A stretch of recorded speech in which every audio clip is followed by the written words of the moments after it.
A little under a month after NCC wrapped up its Open Conference campaign, the team flew to Girona, Spain to compete in the 1985 FIBA Club World Cup. There, NCC faced off with the future basketball greats of the world. Siguro the highlights of my career is playing against the Yugoslavia Peninsula Petrovic. That was first time up close na nakita ko si Drazen Petrovic.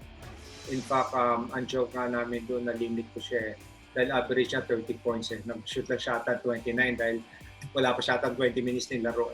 So, na-limit ko siya. So, to 29 points lang. Si David Robinson, during that time, was only about 6'8", 6'9". He's always in our room. Doon na nakasambay sa amin yan. Kakwentuhan namin ni Dennis Till yan. Tsaka he was young, kaya he was outplayed by Dennis because Dennis was mid-20s at the time.